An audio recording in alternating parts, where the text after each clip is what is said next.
For the godly man ceaseth, for the faithful fail from among the children of men.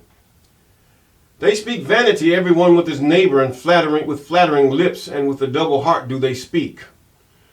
The I shall cut off all flattering lips, the tongue that speaketh proud things, who have said with our tongue we will prevail. Our lips are our own. Who is owner or lord over us? For the oppression of the poor, for the sighing of the needy, now will I rise, saith the I am. I will set him in safety from him that puffeth at him. The words of the I am are pure as silver, and tried in a furnace of earth, purified 7 times. Thou shalt keep them, O Yahuwah. Thou shalt preserve them from his generation forever. The wicked walketh on every side, and the vilest men are exalted.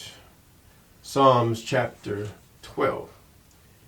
Deliver me from the hands of evil spirits who have sway over the thoughts of men's hearts. And let them not lead me astray from thee, my God. Establish me and my seed that we go not astray henceforth and forevermore. Jubilees chapter 12 and verse 20. Yes, good morning, good afternoon, good evening. Yes. We thank God for his word. Yes, we thank God for his mercy, for his favor. We thank God for being there, to showing us the simple things in him, to showing us the things that are plain. He makes them plain for us. Yes, he does. And we thank God for these things. And also with a hand clap of praise, we thank God for those of you that have been with us since the beginning, since we ever started. Yes, we thank God for you. And those of you who have been with us ever since then, and the hereafter and there's about, we thank God for you. And we thank God for those of you who have just subscribed. Also, those of you that are about to subscribe, calling those things that are not as though they are. And we give all praises, yes, to our King. Our King. Even Yahuwah, Yahweh. Yah. Yes. And we're in the book of 1 Samuel. Still in 1 Samuel, yes. 1 Samuel, we can call him, this is where God chose the king for Israel. The kings were to be chosen to go down their lineal line. In other words, the kingship started, God was choosing kings to see how they would work out. And he started with Saul. The line of Saul. Would the line of Saul ever be what God would choose? Or did he have another? We know the answer to that, but let us continue. We're in 1 Samuel chapter 9. And verse 1. And there was a man of Benjamin. Now, Benjamin. Remember that tribe, Benjamin. Whose name was Kish, the son of Abel. Ibael.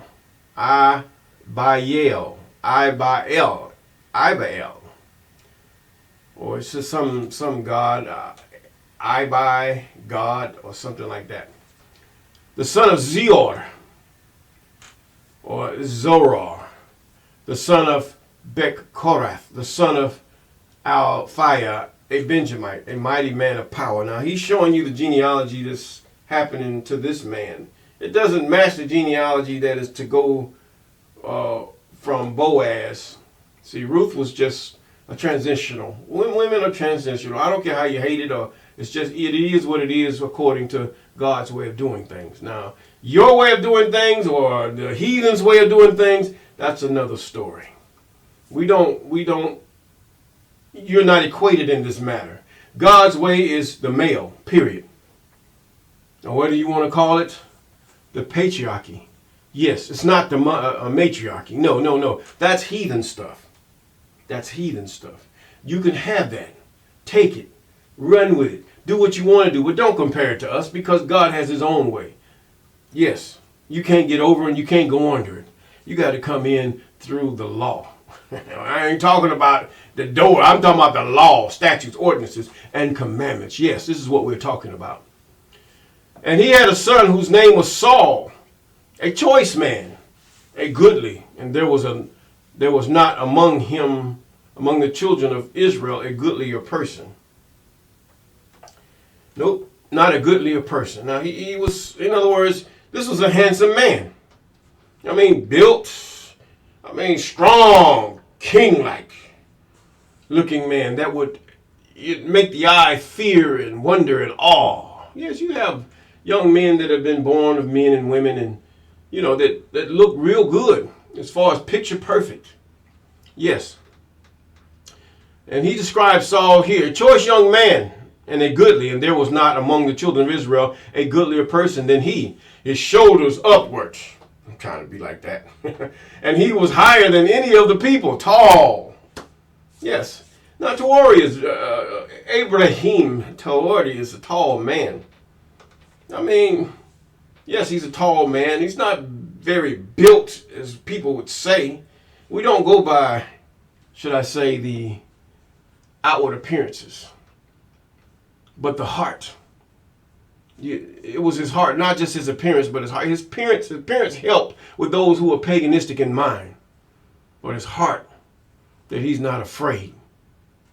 Now, let's continue. And he was tall. And verse 3, and the asses of Kish, Saul's father, was lost.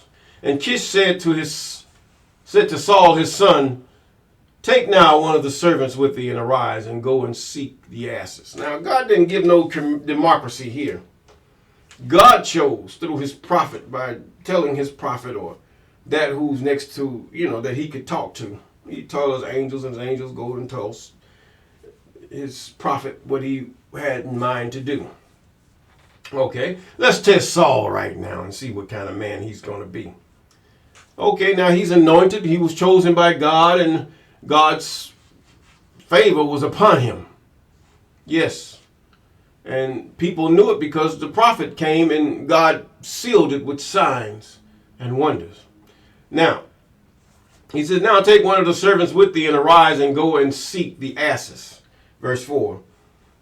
And he passed through Mount Ephraim and passed through the land of Shalishah, but they found them not. And they passed through the land of Shalim, and there they were not. And he passed through the land of the Benjamites, but they found him not. And when they had come to the land of Zoph, Saul said to his servant that was with him, come, let us return, lest my father leave caring for the asses, and take naught thought for us.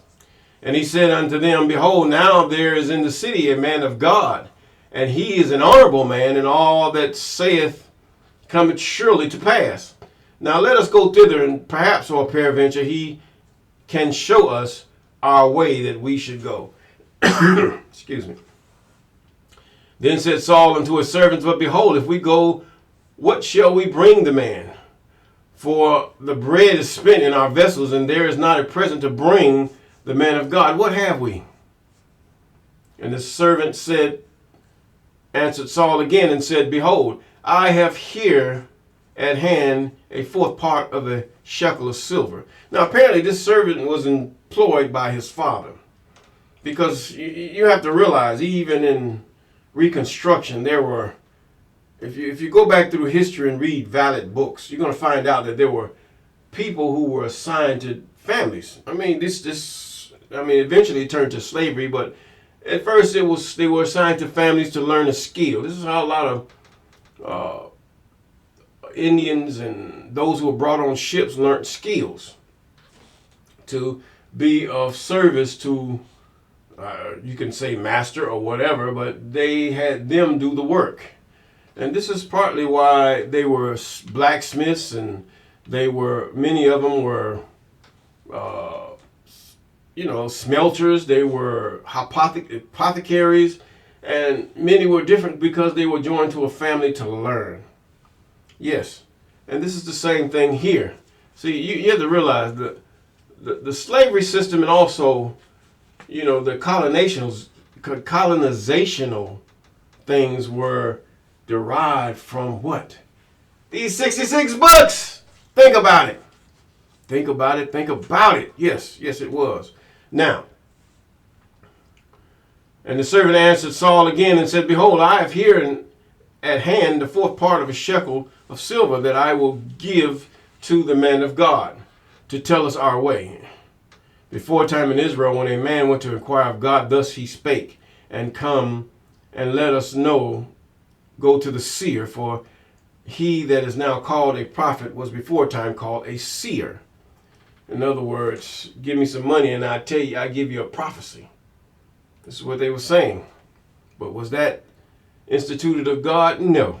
It's just what they did, and it became, see, sometimes traditions and things that we perceive, or they come about by, they can last for hundreds, maybe thousands of years. Doesn't mean that it's right.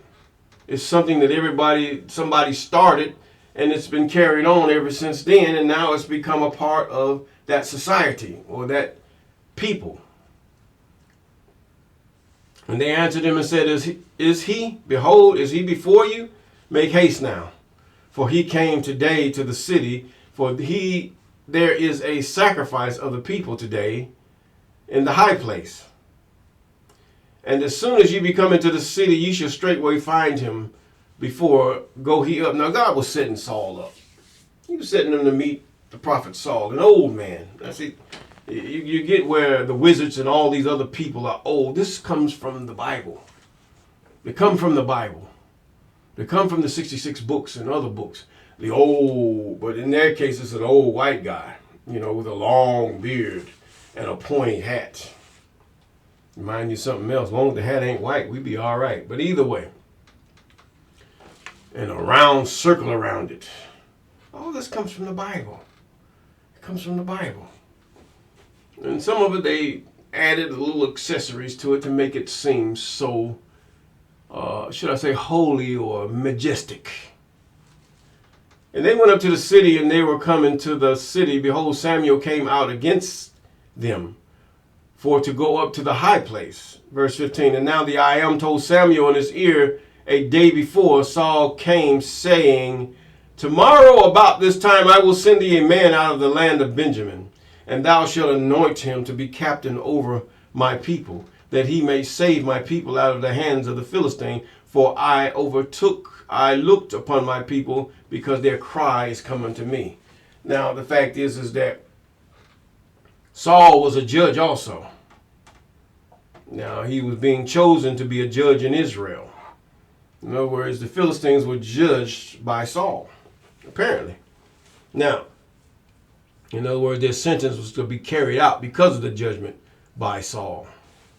The word judge is kind of ambiguous. It's ambiguous in the Old Testament. What is a judge?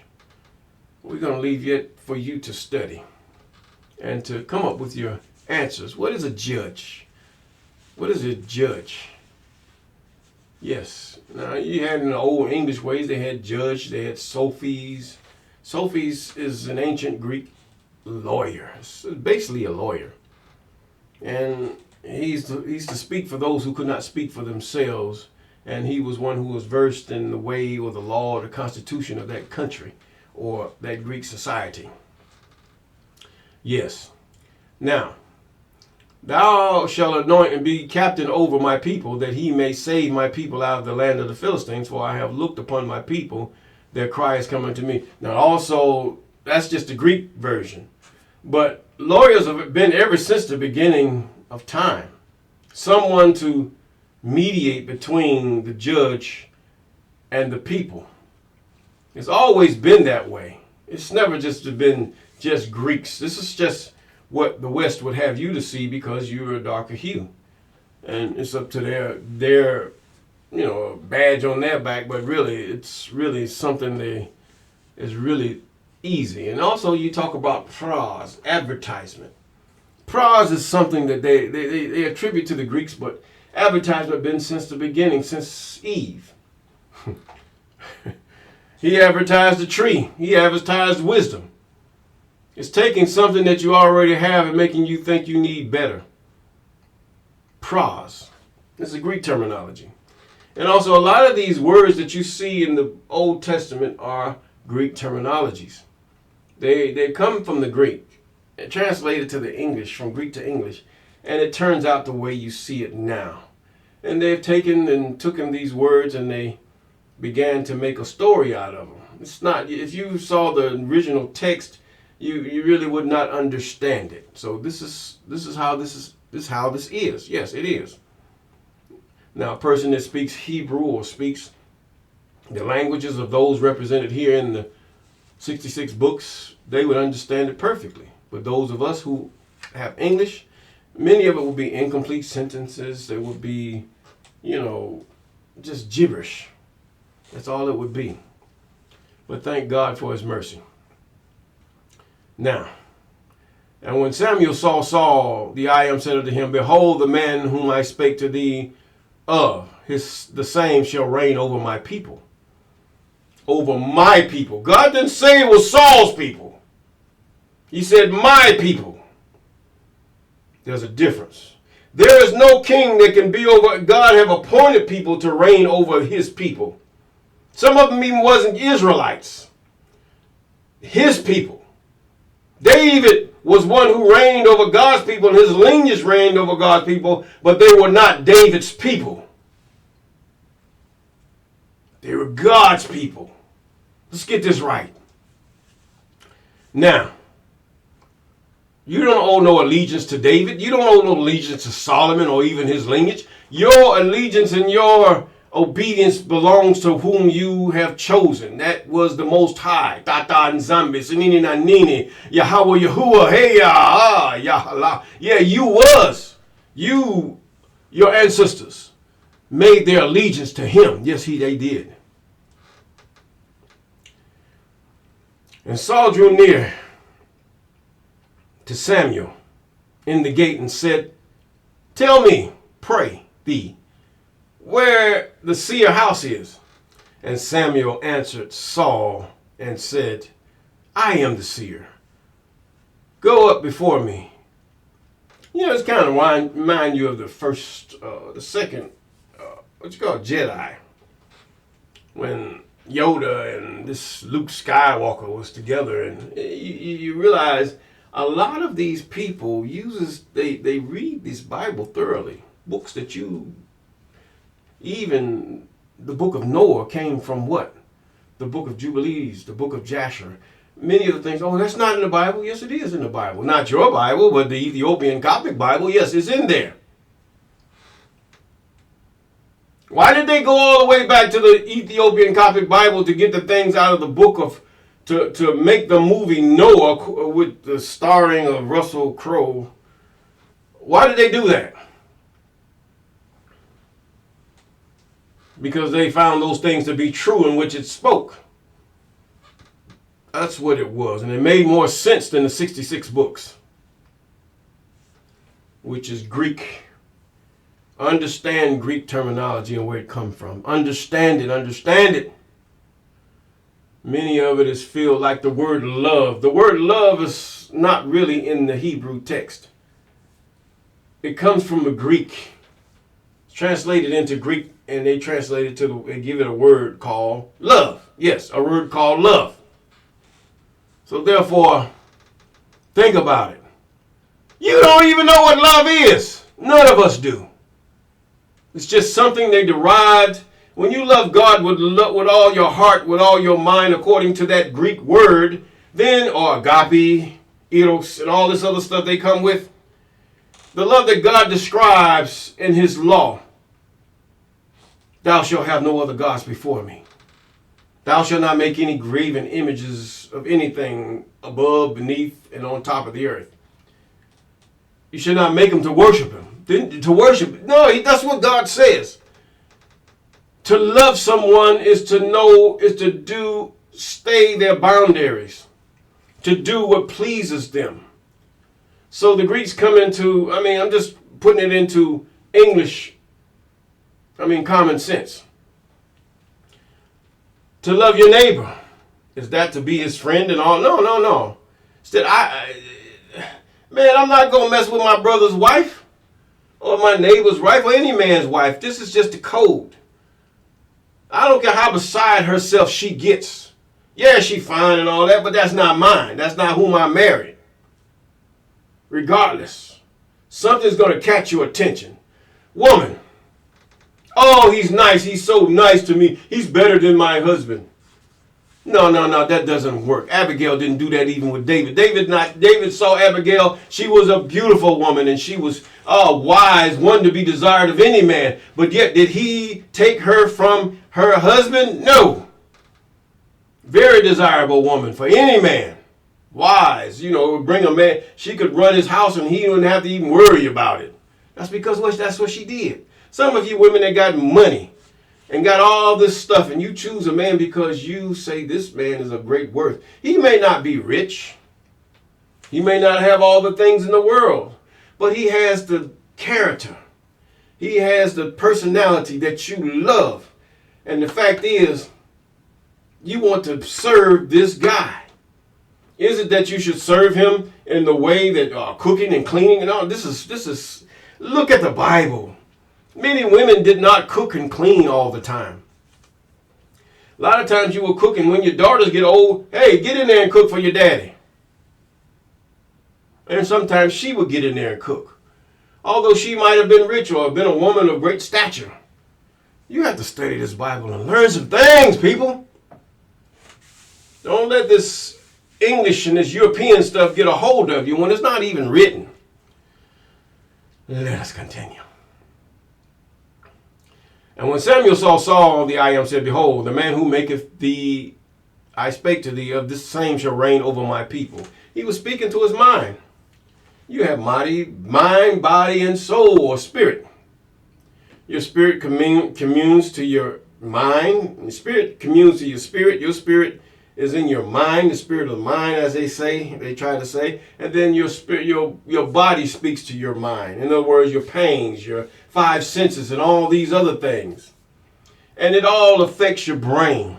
See, this is, even doctors they can sedate you so that your spirit is separated from your body either way and keep your body alive. It's called anesthesia. How it works, I do not know. And I'm not going to tell you. But I know one thing. When your spirit is in your body, you can control your mind in that your fingers can move, your eyelids can move, and so can a neurologist take it. He got your cranial off. He can sit up there and poke certain parts of the body and cause it to move. But your spirit does this freely without poking or prodding. They say electrical signals, whatever. I mean, this is how your body works, your spirit. But when the spirit and the body are disconnected, if the brain is dead, or the spirit is separated from the body soon will die. Unless by some artificial means it's kept with oxygen and all this other stuff. But either way, let us continue. And Samuel answered Saul and says, I am the seer, I am the prophet. And truly he is. At that time he was. Go up before me unto the high place, and ye shall eat with me today. And tomorrow I will let thee go, and I will tell thee all that is in thy heart. As for mine asses that were lost 3 days ago, set not thy mind on them, for they are found. And on whom is all the desire of Israel is not on thee, and all thy father's house. And Saul answered and said, Am not I a Benjamite of the smallest of the tribe of Israel, and my family the least of all the families of the tribe of Benjamin? Wherefore then speakest thou so to me? Apparently Saul was a humble man. I mean, he was a big, mighty, handsome young man. Yes, I'm sure the women were wooing over him. And Samuel took Saul and his servants and brought him into the parlor. In other words, he would be a poster boy for any army, to put it that way. And made him sit in the chiefest place. Parlor, that's another English word. Did they have a parlor in those days? What did the parlor look like? Ask yourself, what did the parlor look like? Now, there was parlors back in the days that this was translated, but what did a parlor look like back in Samuel's day? You have to ask yourself these things. And made them sit in the chiefest place among them that were bidden. Now, many of these, the Arabs have taken on the way of the black Arabs and Israelites. Many of them did not have the couches as you understand. They might have been cushions made of different fibers from, goats and sheep, I don't think they ate chicken back then. Because I don't see anywhere where the cock crew. Because chicken is a scavenger. I don't see whether they even talked about a chicken or this type of winged fowl. And many of you take this fowl as to be, I had to be straightened out as the God straightened me out. When God straightens you out, that means he wants you to be with him. When God starts showing you truth, he wants you to be with him. He's trying to get you to perfection. A chicken is a scavenger. A turkey looks crazy and hideous, but a turkey does not eat meat. Now, a turkey would attack things and kill it, but it won't eat it. Same thing with a fish. A fish is, scavenger fish are those without scales or fins. Most of them are without fins and scales. But God tells you this is the general rule. Fins and scales. If they have them, you can eat it. God put it that way. For some reason, God is doing these things. Most of you look old and have worms and all this stuff because you eat scavengers. And the things that are contained in scavengers are what? Parasites. All kind of messed up parasites. Some of which heat cannot even kill. But the industry will not tell you this. They pay FDA and all these other people or whoever's in charge in your country not to tell you this. Chickens. You might get by, depending on what you feed that chicken. But a wild chicken will eat anything. You're just eating, it's no different than eating a pig. I had to really come to the realization, and as soon as I understood, I stopped. No scavengers, no crustaceans, no bottom feeders, only scales and fins, that's it. Now you put a croaker or something like a crappie on my plate, some good old hot sauce, I'm good. But either way, let's continue.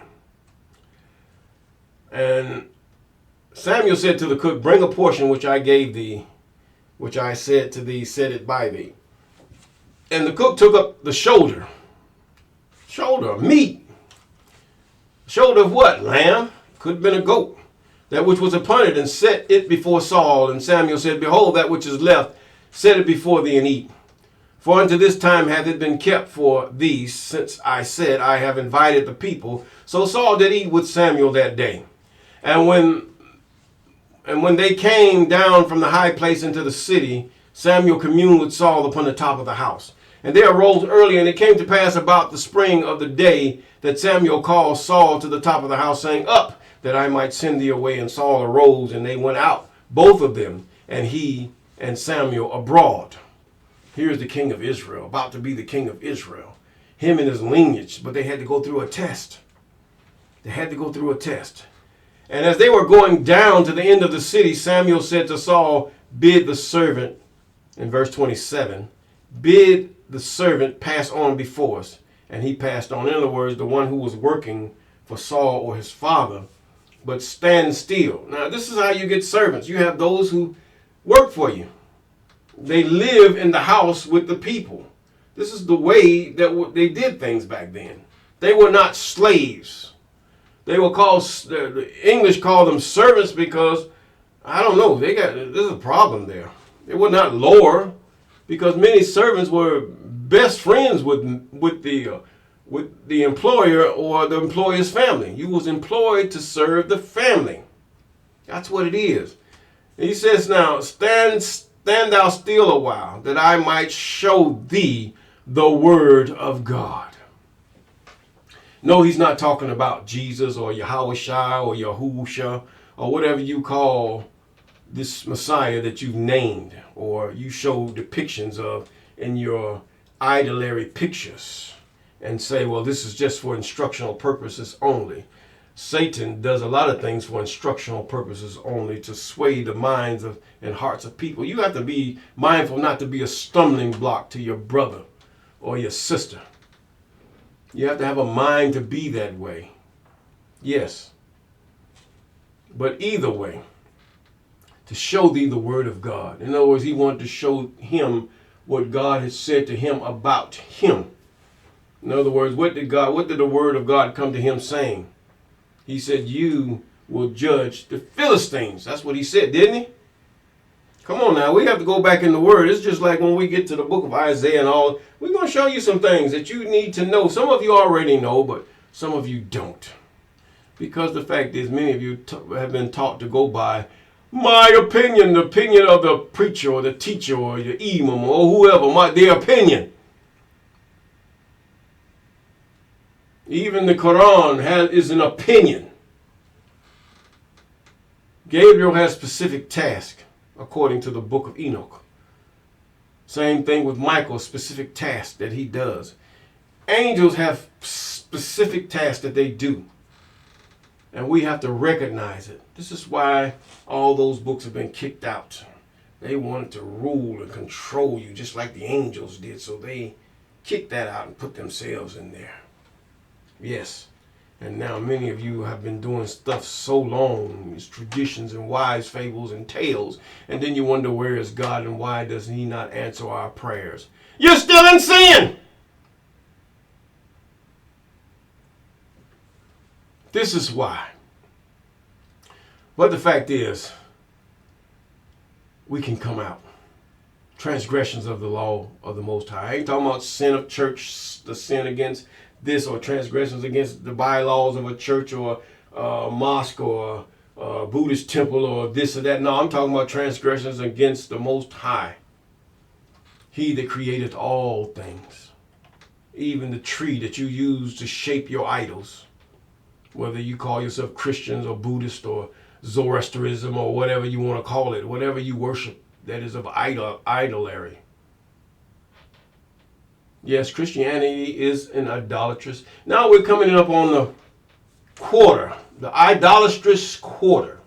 Why do I call it the idolatrous quarter? The Greco-Roman calendar makes it an idolatrous quarter because the fact is you have Halloween, you have Christmas, you have Thanksgiving, and you have the New Year's. These are 3 months of idolatry and reveling. Many of you, they have deceived you. Oh, I'm going to be with my family. You can be with your family during the Feast of Unleavened Bread. You can be with your family during the Passover.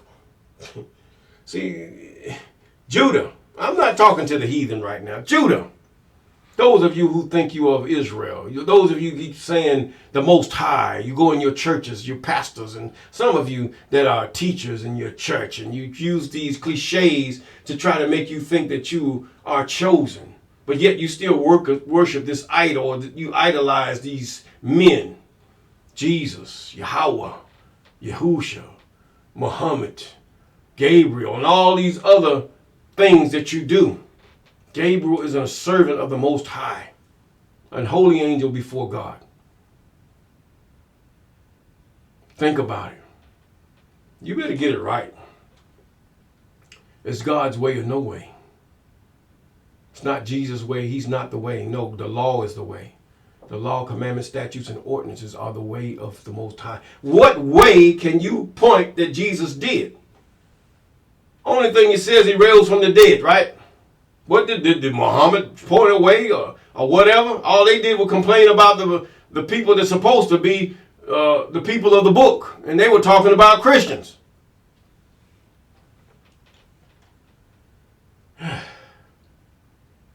We don't see. Yes, it has each one has some beautiful words in it. Borrowed from what? All 88 books, or should I say all, except for 27. They were all borrowed. The New Testament borrowed from the Old Testament. The Quran borrowed from the Old Testament. All your other books borrowed from the Old Testament. Some pagan books borrowed from the Old Testament. Yes. These things were borrowed. And with that, we're going to say, trust in the I am. Lean not to your own understanding, because they did the same thing. They did what seemeth right, that was in their own eyes. And this was what was borrowed in the New Testament. There's a way that seemeth right unto a man, but the end thereof is the ways of death. But either way, and if you do these things, you will have peace.